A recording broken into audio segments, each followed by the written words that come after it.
Hello and welcome to Buy the Book. I'm your host, Joe Hebert. Today's episode continues our series on Machiavelli's Prince. Today we'll be talking about chapters 10 through 14, but first a brief recap of what we've learned from the earlier chapters.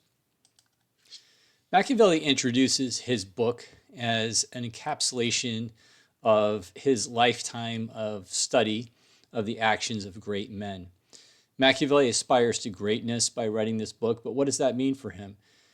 Since human nature is defined by a desire to acquire, greatness is success at acquiring what one desires. And the greatest men for Machiavelli are those who have the greatest desires and the greatest success in satisfying them, particularly those who desire empire and glory. And as we see, the greatest empire and glory comes from having power over others and having this not only in your own lifetime, but after you are dead.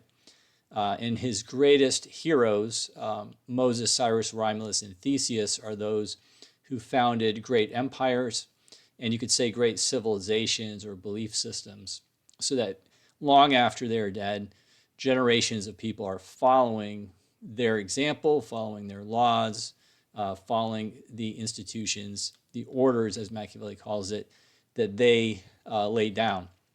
So how do you achieve that kind of greatness? That's what this book is all about. Well, the first lesson that we learn is that you're going to need help from other people, but people who are most likely to help you in your aggressive maneuvers to take power are also the most ambitious people who are most likely to cross you sooner or later. In fact, they will. That's Machiavelli's teaching. You know if they have the ambition to help you to acquire power, they want to acquire power, and they're going to eventually come after you. So you have to be prepared to betray them before they betray you, which means you have to be prepared to be immoral. To act immorally.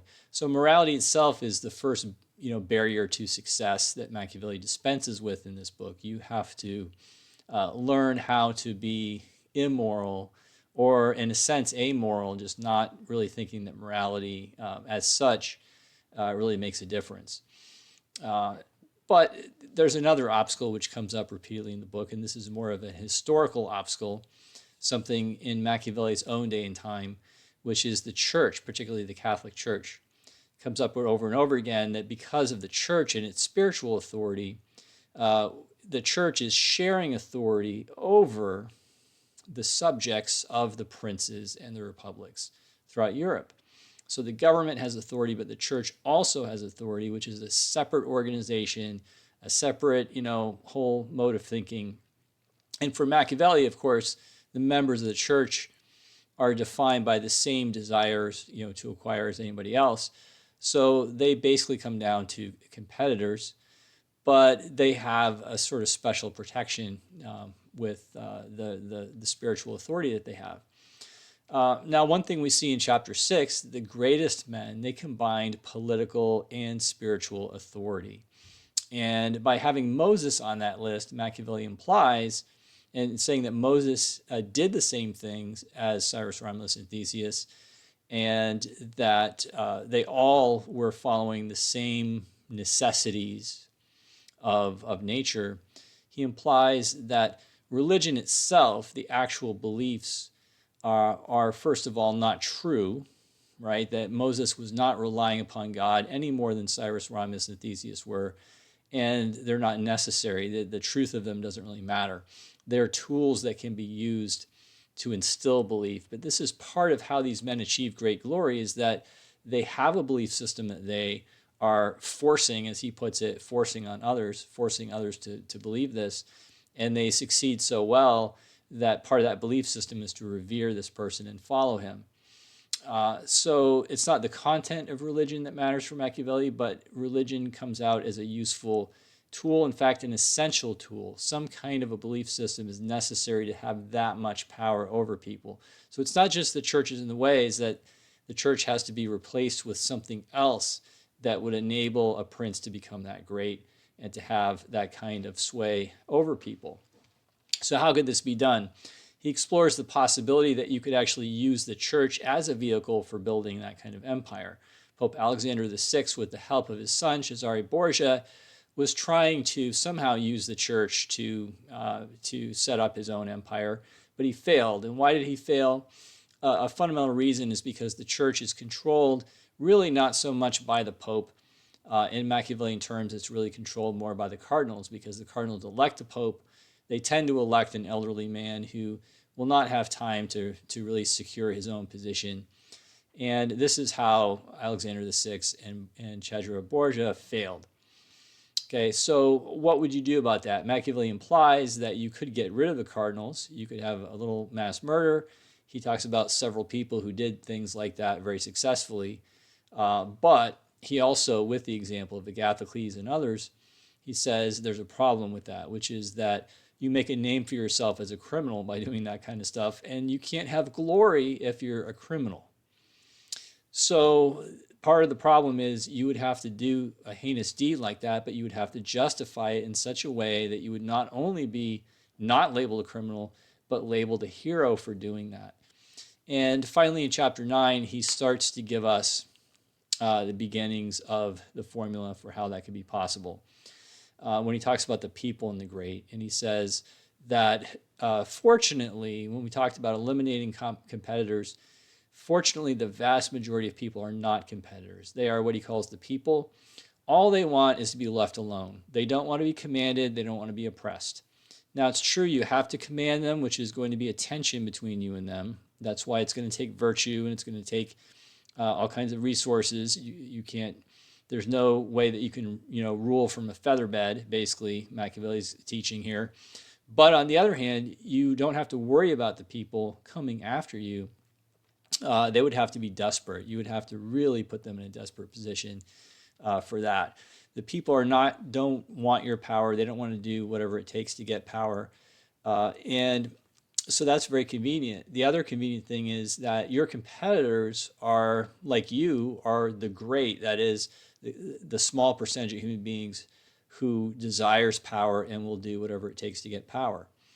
And he describes the great as wanting to command and oppress the people, which means that all you have to do is portray yourself as you're taking out your enemies, portray your enemies as enemies of the people, portray yourself as the defender of the people.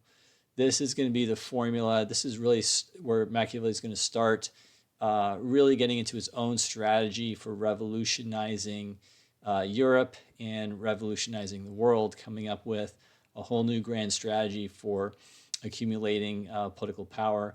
And it's going to be based on founding on the people, making yourself the defender of the people and defending them against the great. So the next few chapters, we're going to see how he starts to unroll that plan. And as we do this, we're going to see more and more Machiavelli's vision for the world, for the future after he's dead. And we're going to be able to see what kind of influence Machiavelli's vision of the world has actually had on the world that we live in. So chapter 10 is on in what mode the forces of all principalities should be measured. So he's really digging into how you know you're consolidating power. And so he said in chapter 9 that you're founding on the people, and this is going to be the central thread. He uses the image here, and you could take this literally, but you could also take it metaphorically. I think both of those are important. That you're in a fortified town. So imagine yourself in a walled city, and the enemy is out there. And he says the more that you are, you're sort of bonded with your people, then the safer you are against any attack. If your people stick with you, then attackers are never going to be able to get in the city. And how do you do that? He says, well, there's basically two things you can use, hope and fear. So as you're fighting the enemy, depending on how things are going, you can use the hope that the evils won't last that long. Once the enemy is gone, we're going to go back to happy times.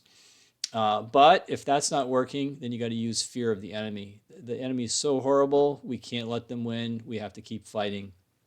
So this is Machiavelli's representation that the successful prince is going to be one who has this very strong relationship with the people, and he's going to be able to cultivate an us versus them kind of mentality. Anybody who's an enemy of the prince is an enemy of the people, and through hope and fear, the people will be inspired to support the prince in that battle.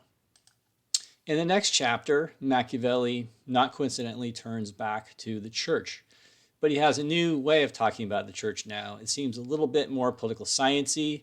He's talking about the church as an ecclesiastical principality.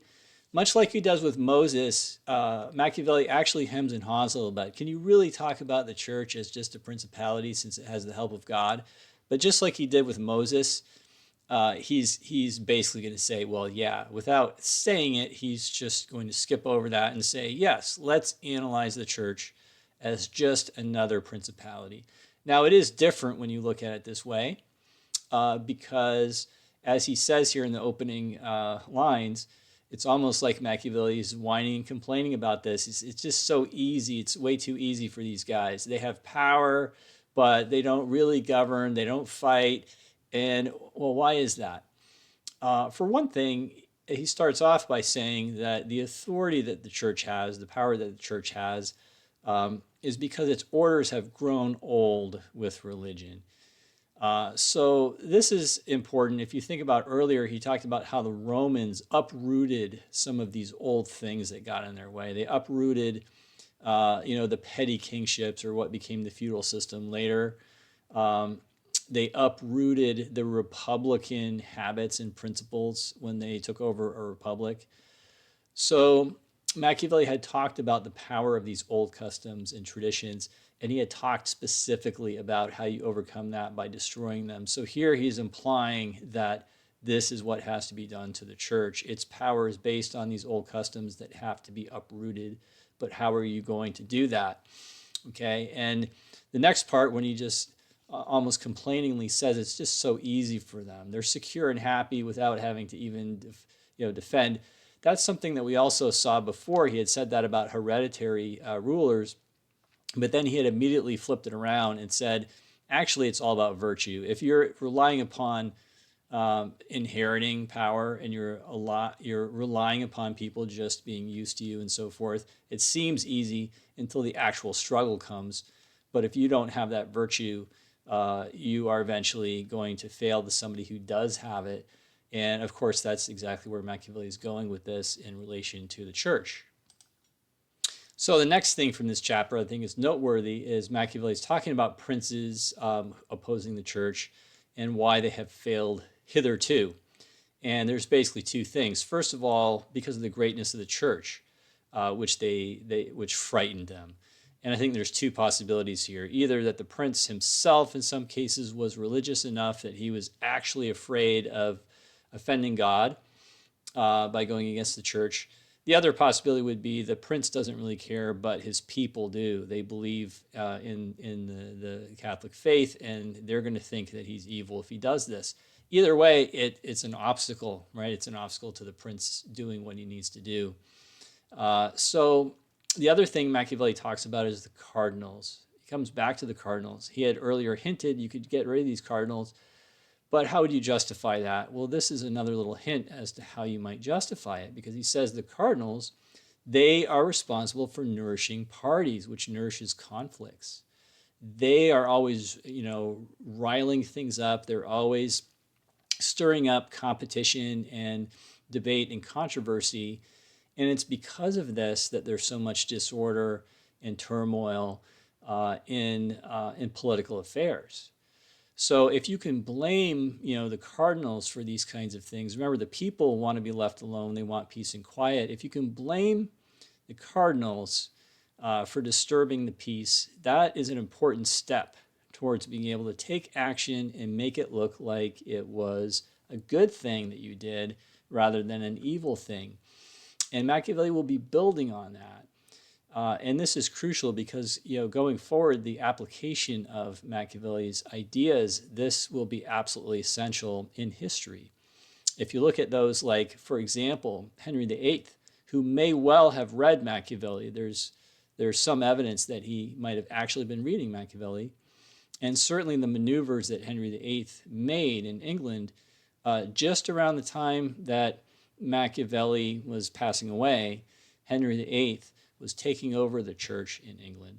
And a major part of how he did that was with a campaign blaming the clergy and blaming the monks for all of these real or alleged crimes against the people. So he framed them as enemies of the people, and then he took their property away from them. In some cases, took their lives away from them. He shut down many orders, etc., and he took over the church. So Machiavelli is, in fact, starting to lay the groundwork for how a prince could secure himself by going against the church. And this is a key component of it, is ways of blaming the church to make them look guilty in the eyes of the people. So in chapter 12, Machiavelli talks about the kinds of military, and he is going to talk about literal military power. But in his first paragraph, he makes an interesting comment about the relationship between arms and law. And he says that there are, two foundations of states, arms and law. But what's the relationship between them? Usually we'd think of, arms are for enforcement, but law is for justice, right? It's a way of promoting justice, but that's not how Machiavelli looks at law. He says there cannot be good laws where there are not good arms, and where there are good arms, there must be good laws. So, in other words, he looks at law as just another mode of force, just another way of acquiring what you desire, in this case, as a prince, imposing your order, your rule on others. Just like he had looked at religion, and he didn't really care about the Ten Commandments and these things. It's just a means of securing power. It made Moses powerful. That's all he cares about. He doesn't care about the content of it. It will be the same thing with law. So why is this so important that he treats law this way? And he'll do it again later in the book. We might think, okay, well, that sounds like Machiavelli, but it also sounds pretty extreme. Who would possibly defend such a view?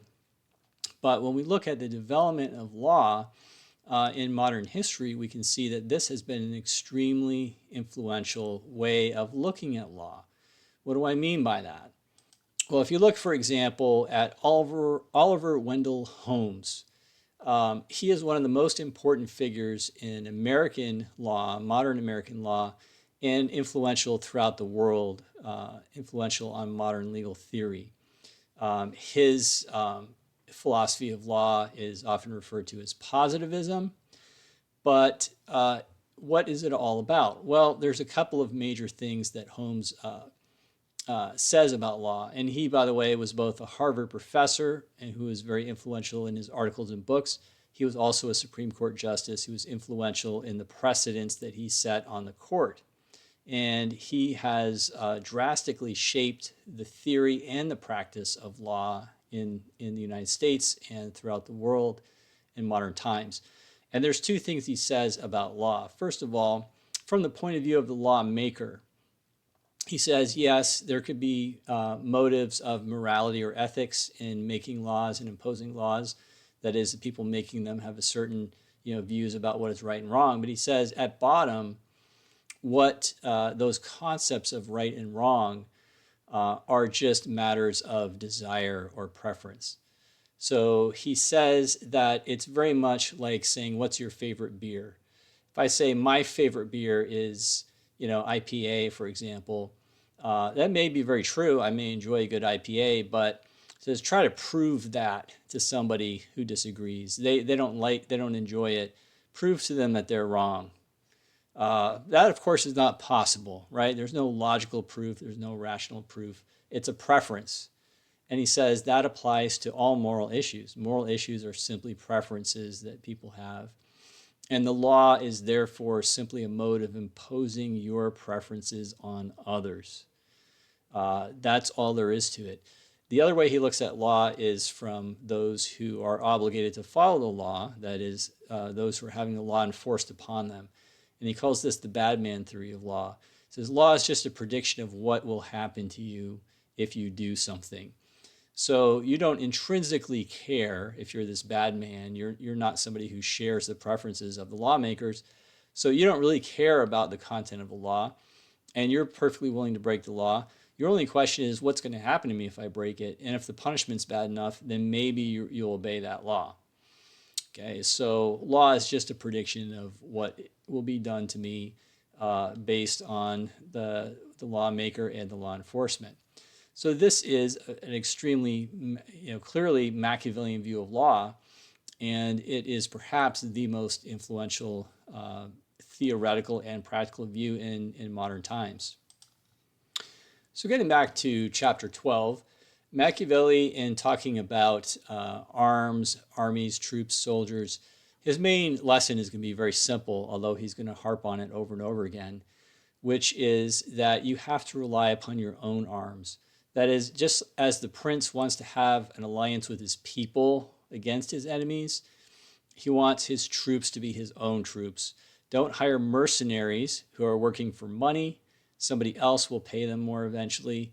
And don't use the troops of foreign powers who are allies, because they are serving somebody else, not you. And so even if they fight some battles for you, they will not be reliable for you in the long run. They are officially actually serving somebody else.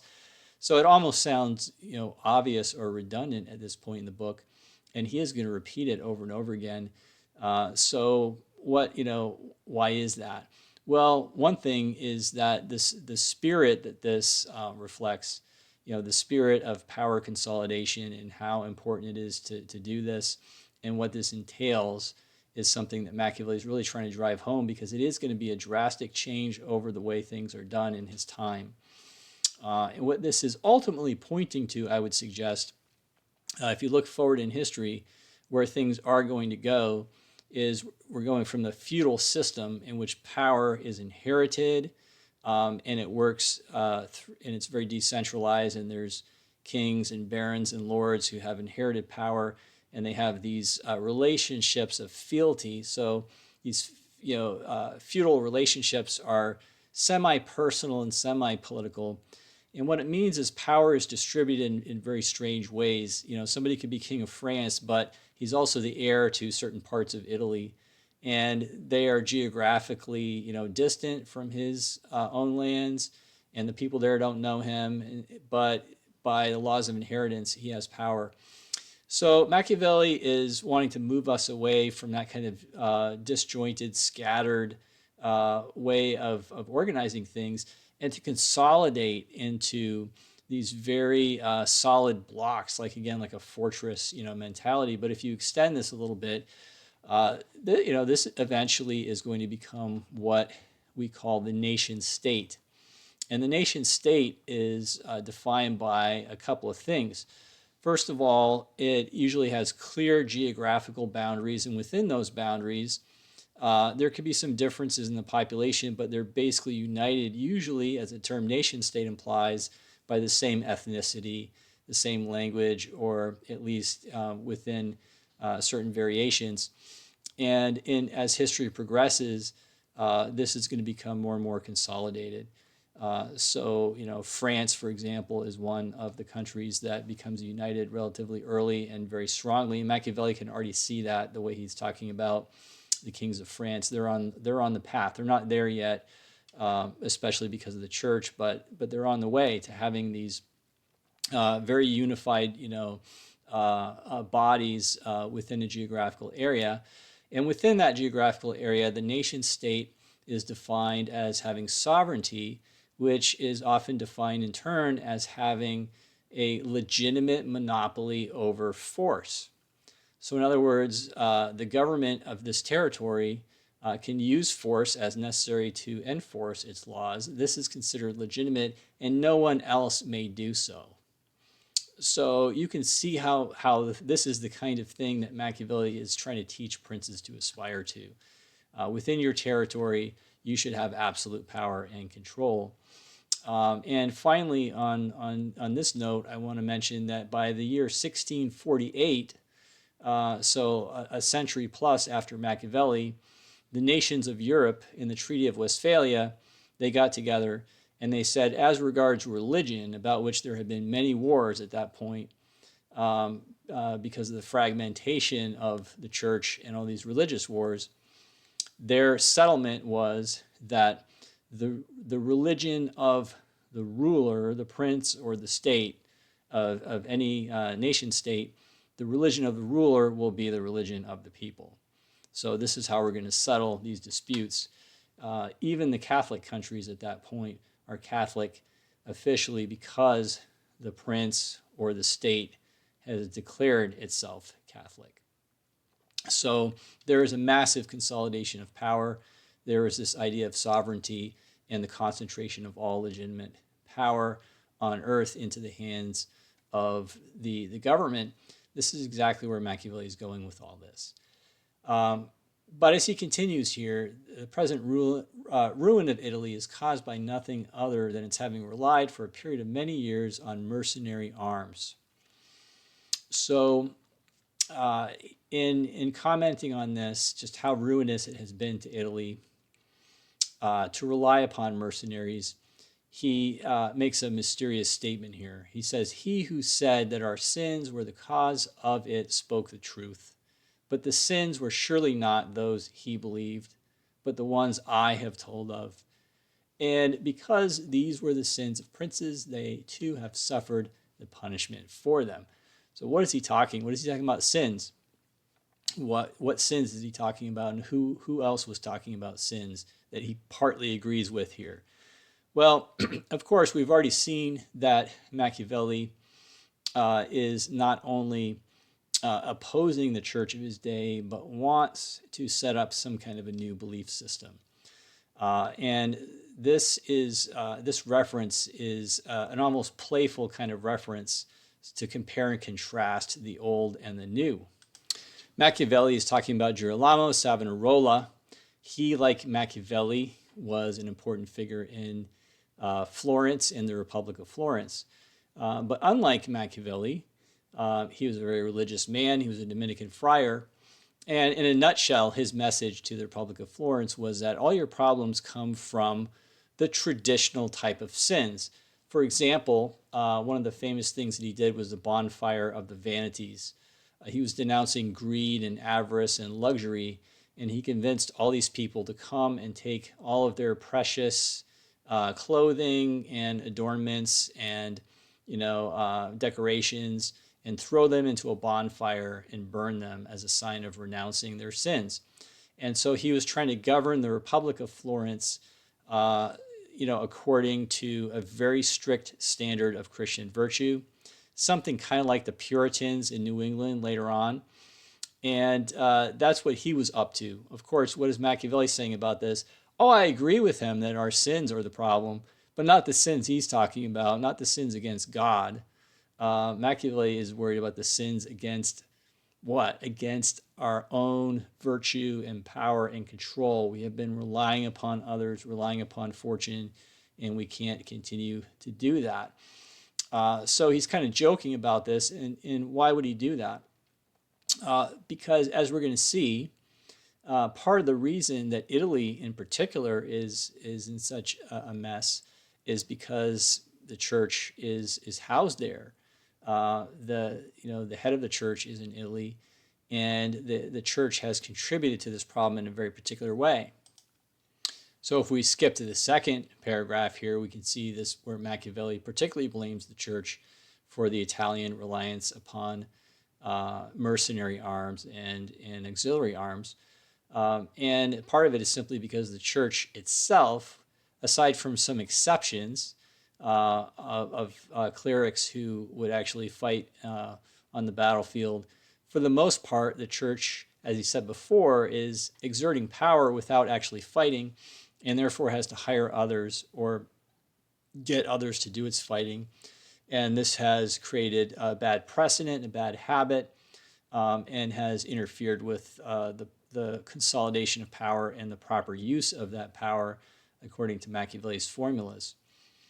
Another thing we want to note here in the previous paragraph on the screen is that Machiavelli's logic applies to princes in a very obvious way. The prince should have this attachment to the people, and he should be closely united with them.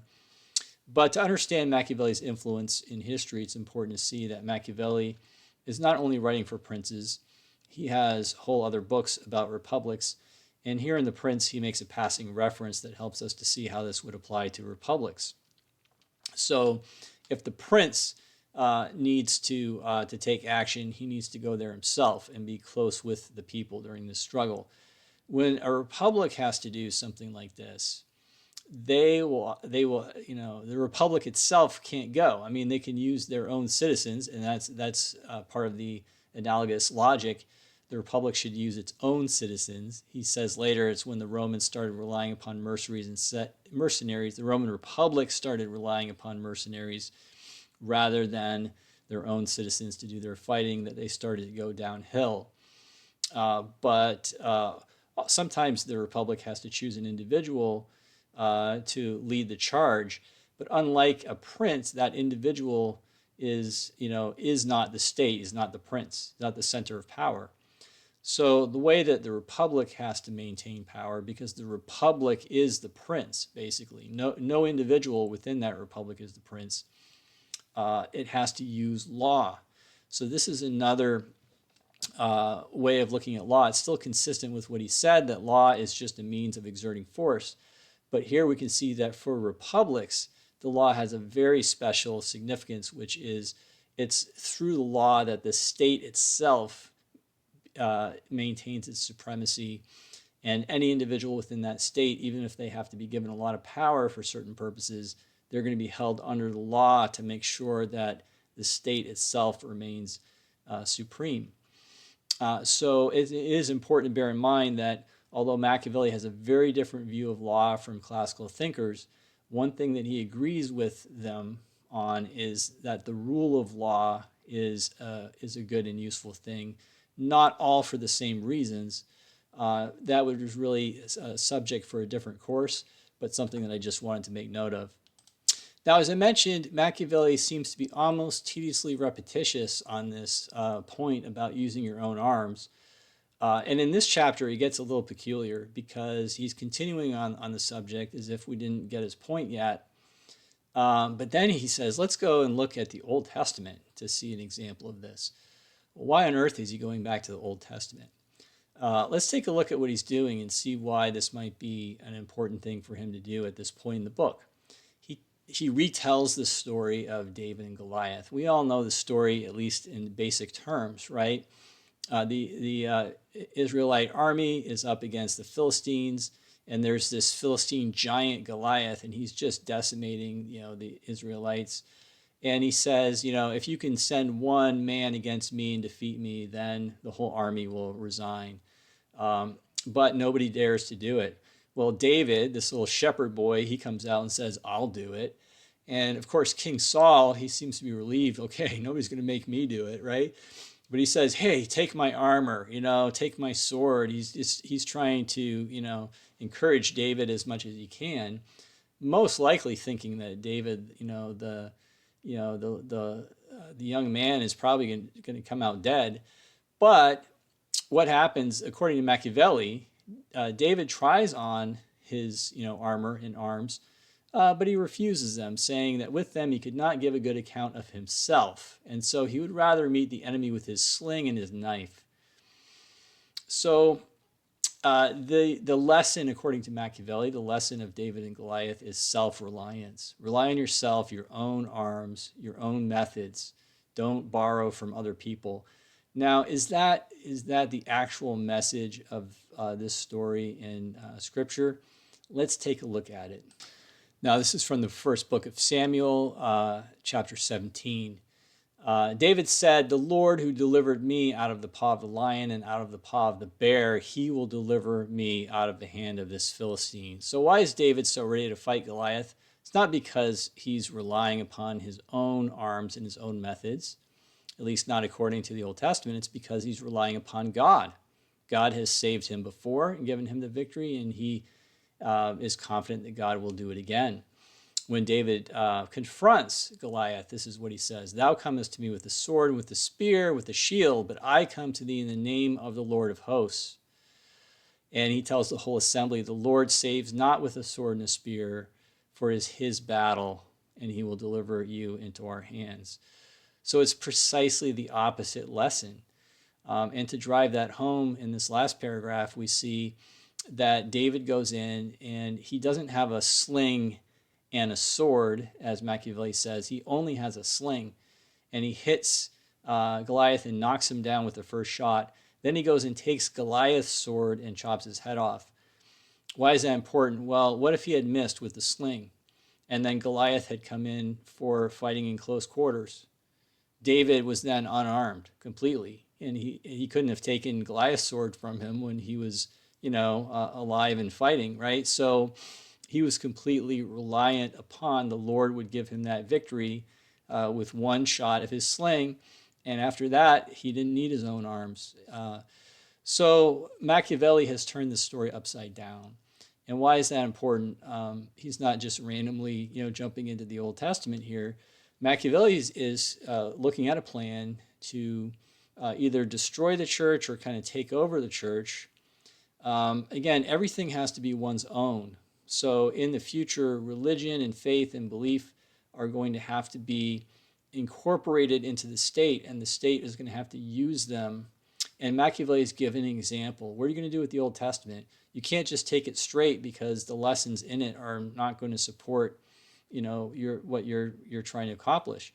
You're going to have to be able to reinterpret. You're going to have to be able to present these things in a way that supports the outcomes and the lessons that you want. And he's just giving a little lesson here to those who are going to have to be doing that in the future to make his plan work. And finally, here in this chapter, he says something a little bit odd. He summarizes his point, and then he attributes it to the wisdom of old. Well, Machiavelli, as he's going to admit in chapter 15, he's doing something very new. So why does he refer to this as, the wisdom of old? One thing could certainly be that he's well aware that there were philosophers and historians and people in the past who had ideas similar to his. They generally were not the dominant ideas in the past, and part of his revolution is to make them dominant in the future. So he's not as completely new as we might think. He's just trying to shift ideas that were already there, but he's trying to make them more prominent and more successful than they've been in the past. But another way we could look at it is, similar to what we saw with his reinterpretation of the story of David and Goliath, that because people look at religion as old and they're attached to it as old, you want to change it, don't admit that you're changing it. Like when Henry VIII said, I am the head of the church, he didn't say, from now on, I'm the head of the church. He said, I've always been head of the church. Kings have always been head of the church. And he just rewrote history to pretend like that was the case. Okay, so this is part of the strategy you have to use. You have to rewrite history if necessary to make it seem like this isn't anything new. We're not asking you to believe anything or do anything new. We're just restoring the old ways. Chapter 14, what a prince should do regarding the military. The first paragraph here is hammering the point that everything is war. We saw that even law is just another motive force for Machiavelli. So the prince always has to be in fighting mode. Life is a constant battle, and maintaining power and control is a never-ending struggle. So he is putting us on notice here. It's never going to be over. And also in the second paragraph, he is reiterating a problem that especially applies to the church, but would apply to any analogous kind of situation where somebody is relying not upon virtue in his sense, but upon anything else. And that is those who are not armed and who are not able to enforce their own orders have no business ruling or being in power. It just creates chaos and disorder, and it is the essential thing that Machiavelli wants to eradicate in the world, basically, is any confused condition of the kind.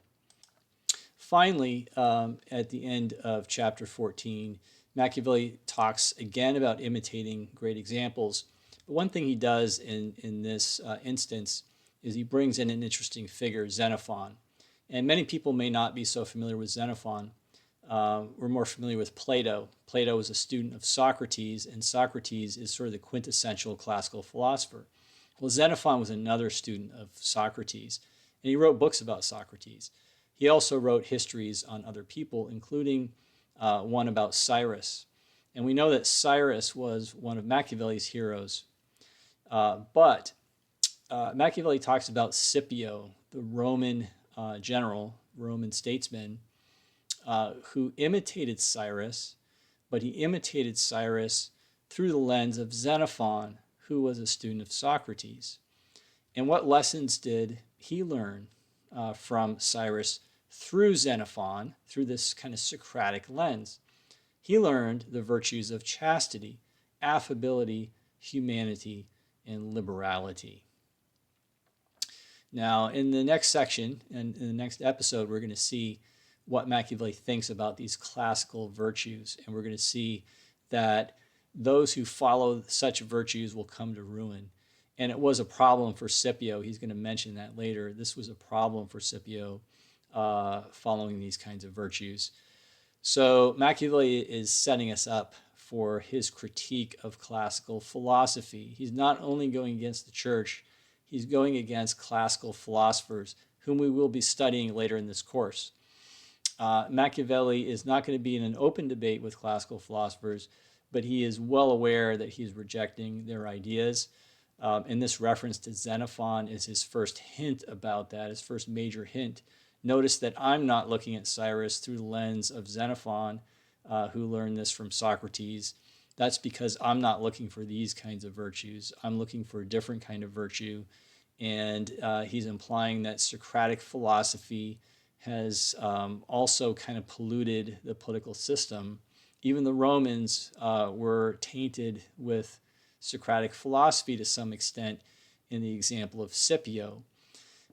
So this will be another major aspect of the book that we're going to start to see next time, is that not only is he opposing the church and trying to come up with a new belief system, but he is also radically rejecting Socratic classical political philosophy and ethics. And he will be explaining what he considers to be the weaknesses and the flaws of that philosophy compared to his own, starting in chapter 15, which we'll look at next.